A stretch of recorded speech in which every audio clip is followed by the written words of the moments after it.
Bon, salut les gars, aujourd'hui nouvelle vidéo, on a pris une voiture sympa, celle-ci je sais qu'elle va vous plaire parce qu'elle est vraiment propre et c'est des voitures où il y a beaucoup de demandes, donc voilà. Donc tout de suite je vous montre le proprio, Arthur, 22 ans, propriétaire de cette jeune 206 du S16 du coup. 206 S16. 2002, elle a 170 km à peu près. Bon, au compteur elle a plus, mais c'est parce qu'il y a un petit souci, vous verrez. Ouais bon. D'ailleurs là-dessus c'est pas le kilométrage qui compte, c'est l'entretien, donc on va pas dire qu'on s'en fout mais presque quoi.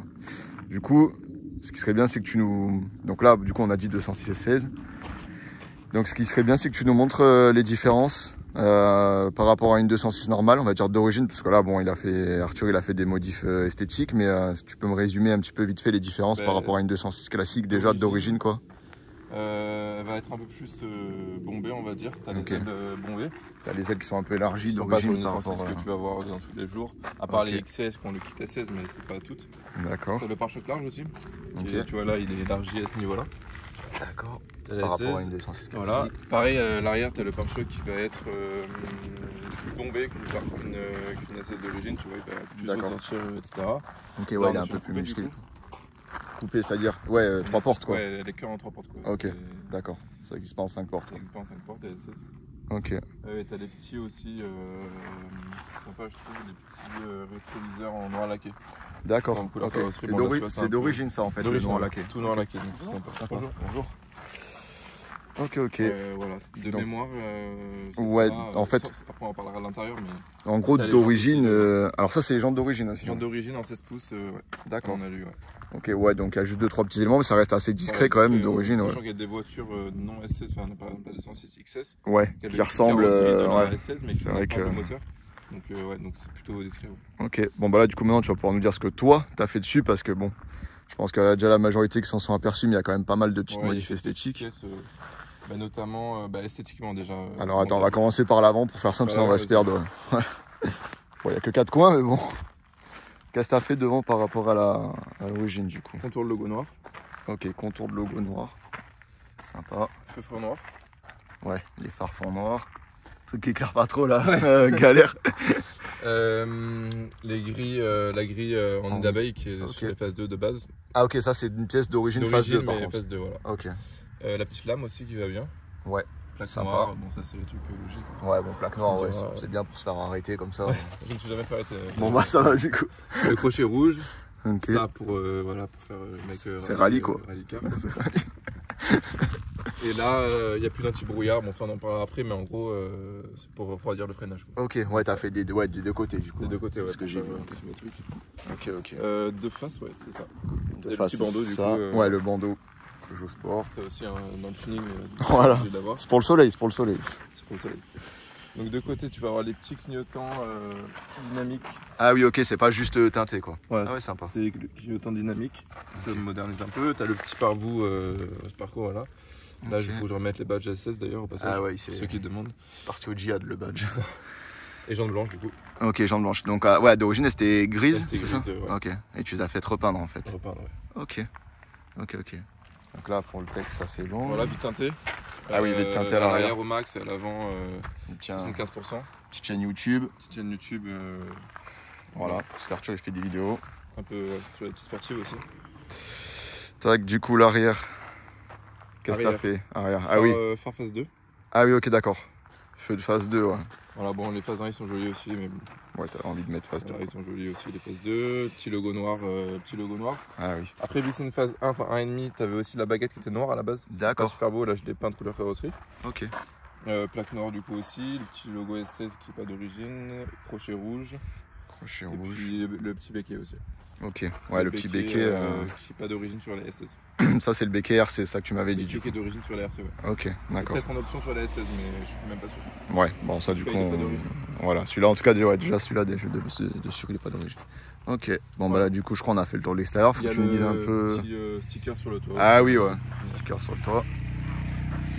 C'est le seul sticker qui reste.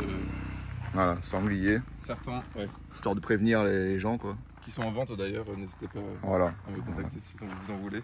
Sur l'Instagram de Arthur, bon, je pense que les 3/4 des gens qui vont regarder la vidéo, limite, ils connaîtront déjà Tanière. Ouais, on voit. Voilà. On voit les restes. Voilà, parce que j'ai un peu la flemme de faire le montage, donc si vous...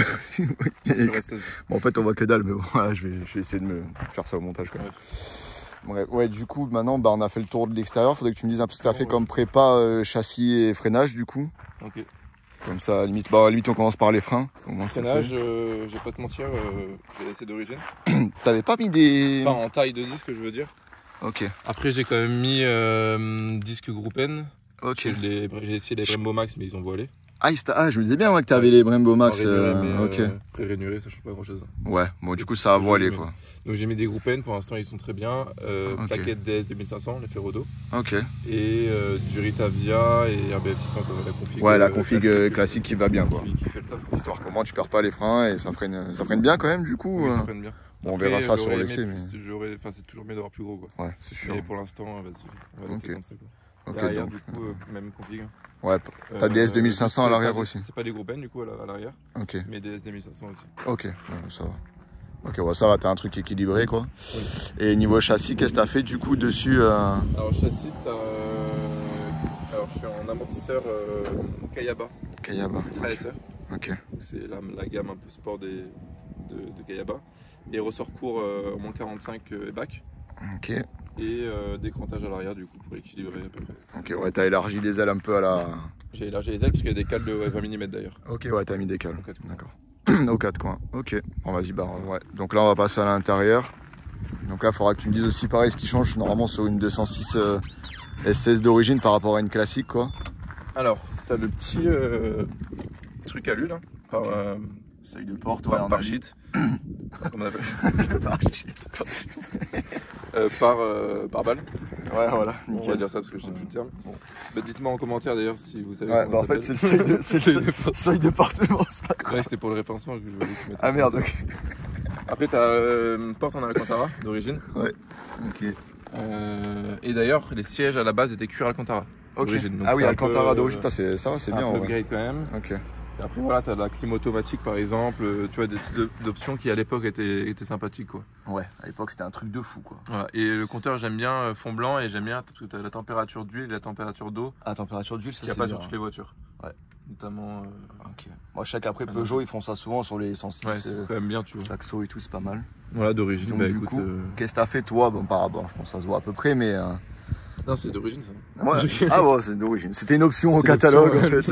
L'option rallye. Ça serait tellement bien en vrai. Putain. Non, bah, 2 sièges Sparco qui ont 20 ans. Mais ils sont toujours en forme. Franchement, ça va, ils tirent pas la gueule pour des sièges qui ont 20 ans. J'ai eu les deux à 150 € avec les harnais. Donc là, les gens ils vont péter un câble. Ouais, putain, franchement, ouais. Parce qu'ils sont carrés de ouf. Donc les harnais 4 points. En boucle aviation. Tu sais, boucle. Ouais, je vois le bail, ouais. Aviation, je sais pas quoi là. Ça, c'est pour. Si je suis un tournant, casser la vitre, si je tombe dans l'eau, tu vois. Pas bête. Il a tout prévu, il a tout prévu. Petit volant tulipé en 45 mm, il me semble. Okay. Après, ça marche le klaxon là-dessus? Ouais. Ah ouais, ok. Plus. Ouais, bon, je vais le laisser tranquille. T'as les pédales après Sparco. Ok. Qui sont un peu mieux que d'origine, un peu plus sympa. Ouais, d'origine, c'est quoi? C'est pas en alu, ça, en plastoc Ah si, elles sont en alu quand même d'origine. Ok, elles sont plus petites et je préfère avoir des pédales un peu plus grosses. Ouais. Là-bas, tu peux apercevoir le petit repose-pied. Ouais, le repose-pied pour le passager, pas qu'il se mange le pare-brise en cas de gros freinage. C'est sympa. T'as le petit après levier de vitesse qui est beaucoup plus haut que d'origine, hein. C'est un levier de berlingot pour ceux qui demandent. Et monté sur un short shifter du coup. Ok. Pour les passages plus courts. Ouais, pour ça passe les rapports plus vite quoi. Voilà, et après t'as le petit coupe-circuit. Circuit, et ça à côté c'est quoi? C'est la rampe de phare normalement? Alors ça va être la rampe de phare, mais vu qu'on l'a pas monté encore, okay. Pour l'instant il n'y a rien qui a relié. Ouais, t'as juste préparé le truc quoi. On va pouvoir câbler direct. Ok. Bon bah là du coup je crois qu'on a fait, vas-y montre-nous quand même des... Tac. Là du coup j'ai fait sauter les sièges arrière. Pour un gain de poids, pour plus de performance. Voilà, évidemment. Pour battre des temps, tu vois. Toujours. La roue de secours. Au moins, tu peux repartir sans perdre trop de temps. C'est que voilà, tu tapes une pierre en plein rallye. Donc, les jantes ouragan d'origine, etc. Petit extincteur si jamais, parce que. Bah, d'ailleurs, tu es obligé pour rallye dans les catégories que tu fais. On est obligé, même course de côte, tu es obligé d'avoir un extincteur. Tu es obligé de l'avoir, donc voilà. Et puis, voilà quoi. Ouais, simple et efficace, comme il faut. Simple et efficace. Bon, du coup, on passe au moteur. Yes. Partie intéressante quand même de la voiture. Hop, on enlève les pins, ça, voilà. L'aurait fait à une place. Franchement, regardez, il n'y a pas un caca au bord quoi. Moi, j'ouvre la voiture, il y a des nids d'oiseaux et tout, frère. Là, c'est nickel, quoi. Donc là, on est sur un 2 litres. Ouais. 16 soupapes qui sort d'origine 138 chevaux. 138. 190 Nm de couple. D'accord. Et là, avec la prépa qu'il y a dessus, elle sort 152 chevaux. Et quand même. Et 210 Nm. Donc elle est assez coupleuse. Ouais, c'est quand même pas mal. Donc ouais, c'est pas mal. Bah, c'est autant qu'une KO3 RS d'origine, quoi, en fait. Donc, ouais, ça fait 200 chevaux et 200 Nm de couple. Là, ouais, mais là, c'est 152 chevaux. Ouais, je sais, non, mais je parle en termes de coupe. C'est vraiment intéressant. C'est coupleux, quoi. Ouais. Et du coup, pour arriver à ces chevaux-là, il y a eu des katas et ligne groupe N. Ligne groupe N complète, ouais. Collecteur d'origine, par contre. Ok. Admission, durée d'admission plus gros diamètre que d'origine. D'accord. Avec filtre à air sport et admission en façade. Suppression du renifleur d'huile. Ouais. Et qu'est-ce qu'il y a d'autre? Injecteur RC. Ah oui, ok. Et logiquement, j'oublie rien. Une carto par-dessus tout ça pour bien régler. Pompe gros débit. Ok. Alors, il y en a qui vont dire que ça sert à rien, mais je l'ai quand même fait. Ouais, moi tu. Bah, ta mère, elle avait lâché la tienne, non? Elle avait lâché. Ouais, donc autant mettre la. Voilà, et notamment pour après la carto éthanol, parce que je compte pas sur l'éthanol après, ça sera. Ouais, c'est mieux. Au moins, c'est déjà fait, quoi. Voilà, il y a plus de petite barre anti-rapprochement. Ok. Ah oui, tout à l'heure, on a oublié de dire que tu avais fait un truc en façade, c'était pour les freins en fait, c'était des tuyaux. Ah oui, c'est les tuyaux. Alors là, tu les vois pas ici, tu les verras plutôt. Ah bah là, on les verra pas, en fait. Tu les vois pas. Non, on peut pas les voir. Faut que je tourne la roue, mais il passe là, ça arrive direct sur le disque en fait. Ok. Donc ça, c'est bon. Voilà. Donc il y en a qui vont dire, mais un plénum et tout. Ouais. Je sais que c'est possible. Bah après là, déjà, ça marche déjà bien quand même pour l'instant. Ça marche déjà bien. Mais oui, je sais que tu peux toujours gratter plus, notamment en mettant un plénum. Mais voilà. Parce que en fait, quand je monte la voiture, il y a toujours des gens qui me disent ouais, mais Arbracam, mes trucs. Ouais, les gens toujours plus, tu sais. 6.4, mec, je sais que ça existe. Si je l'ai pas fait, c'est que. Les soucis de budget et puis peut-être pas forcément envie non plus, quoi. Donc. Ouais, il coûte assez cher. Ouais, en plus. Et là, franchement, tu t'amuses déjà très bien. Ok. Bon, on va passer à l'essai routier, hein, je pense. Hein. Comme ça, on essaye un peu tout ça et on débriefe un peu les avantages et les inconvénients de la bagnole, quoi. Allez, à toutes.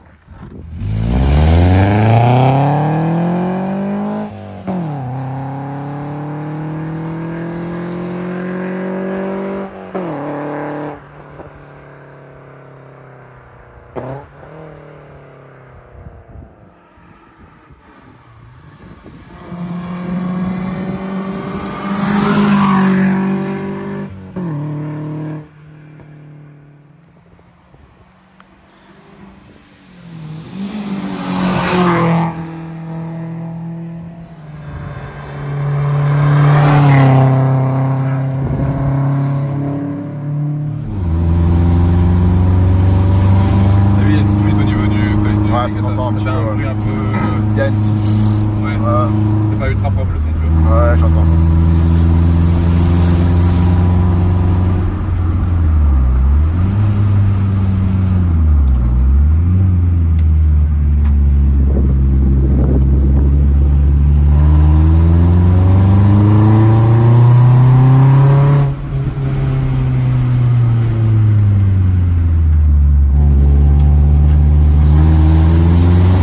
Là, je passe à 2500. Ouais, ça repart à tout.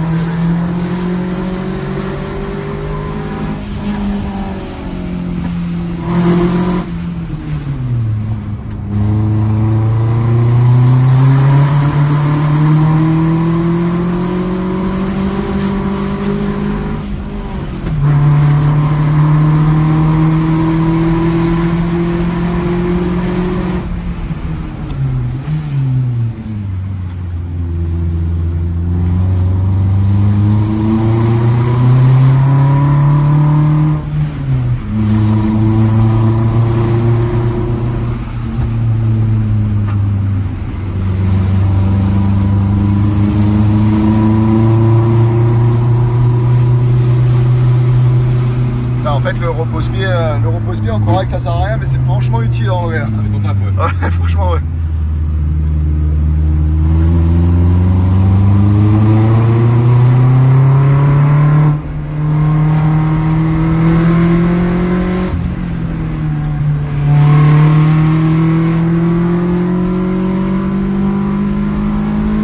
Elle est longue la 2. Ouais, mais ça va encore en vrai, je trouve. Ça va, c'est vrai.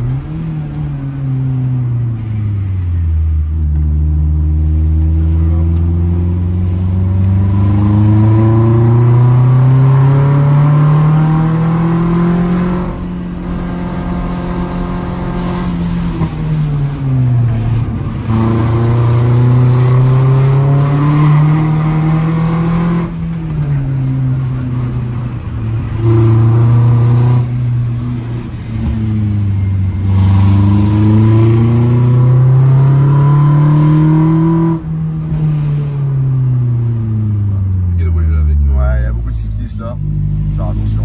Et t'as vu, c'est bien ici, il y a de la visibilité, on peut les voir. Ouais, ça c'est bien.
Comme ça, moteur qui est censé développer 140 chevaux d'origine. Bon là il est plus totalement d'origine, mais bon, c'est kiff. Franchement ça marche super bien pour un moteur de que 150 chevaux. C'est un truc de fou, c'est couplé au max, ça prend bien les tours.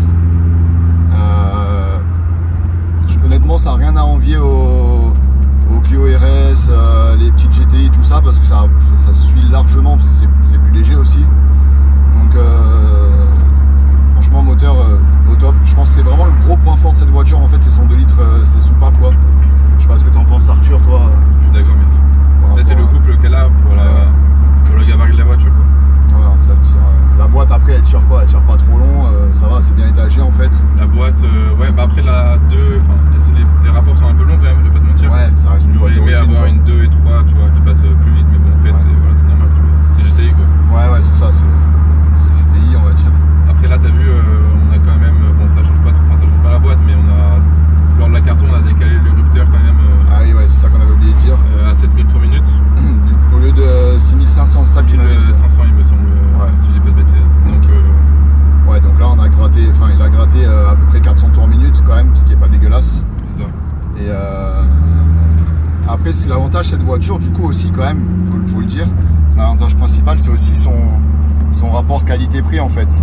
Ouais, parce que toi du coup tu l'avais acheté combien cette Moi voiture? Je l'ai acheté, alors quand je l'ai acheté elle avait 152 000 km. Ok. Et je l'ai acheté 3 900 €. Ah oui, c'est pas cher. Enfin, je sais pas dans quel état elle était, hein, attention. Non, elle était quasiment full stock, il y avait une Group N. Ok. Voilà, donc, mais décanté à l'arrière déjà, tu vois. Ouais. Mais non, mais 4 000 € pour une petite sportive, franchement, bah, qu'est-ce que t'as à ce prix-là en fait. À ce prix-là, c'est sympa ça. À ce prix-là, rien en fait. Je pense qu'il n'y aura rien de mieux. Ouais. Impossible de trouver un équivalent qui tient la route comme ça, qui se prépare aussi bien, qui est pas cher en entretien, parce que bon, ça coûte pas grand chose. Non, bah, même les pièces, même pour la préparer, c'est pas fou quoi. Ouais, c'est pas ultra cher. La ligne, tu vois, c'est pas si cher que ça. Moi, je l'ai payé 500 € je crois. Enfin, tu vois, c'est pas non plus. C'est vachement honnête quoi. Pour une ligne complète. Hein. Donc en fait, ce qui est fort avec cette voiture, c'est quand vous cherchez une première voiture un peu sportive pour vous faire la main et tout. Pour une première sportive, c'est bien. Ouais. Franchement, il y aura. Moi, je trouve difficilement mieux, quoi, on va dire. En parlant d'assurance et tout aussi, hein, faut pas oublier ce détail-là quand même, parce que. C'est une 8 chevaux fiscaux, donc c'est pas non plus. ça passe pas la gueule. Ouais. Contrairement, tu vois, à une 3RS où je crois que c'est 10 chevaux fiscaux, il me semble. Un peu plus, ouais. Et au final, t'es devant quoi. Ouais, c'est kiff quoi. Ça se vaut alors que c'est 2 fois moins cher et à assurer et à entretenir, c'est aussi bien moins cher quoi. Après je pense qu'on a un peu fait le tour pour le débrief, hein. La voiture elle freine bien, voilà c'est sûr avec les durées d'aviation, les DS 2500, il n'y a rien à dire. Ça tient la route, pareil, c'est le Peugeot. Donc après c'est... Après il n'y a pas des pneus d'origine non voilà. Plus. Hein, ah oui on a oublié de le préciser, ouais. On a des pneus, t'as mis quoi comme pneu? On est en semi-slick du coup. Ok. Franchement c'est le jour et la nuit avec les routiers, c'est un truc de fou. Enfin, toi-même, tu sais. Comme j'avais dit dans la vidéo de la Saxo, pour ceux qui l'ont vu, les semi-slick les gars, quand vous faites un peu d'arsouille, mettez-les, parce que franchement ça va vraiment changer la voiture. En termes de plaisir de conduite. Ouais, tu sens beaucoup mieux la route, les flancs des pneus ils sont durs.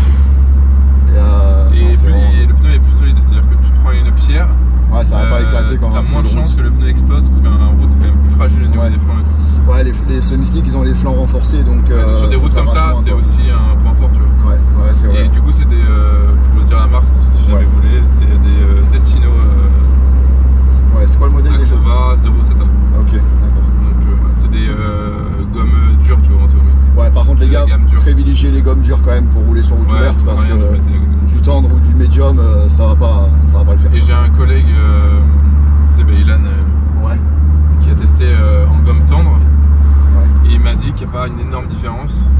Mais par contre, ça se bouffe beaucoup plus vite, et puis ça sert pas à grand chose, franchement. Ça doit surchauffer, quoi. Enfin, chez nous, en été, il fait 35 degrés.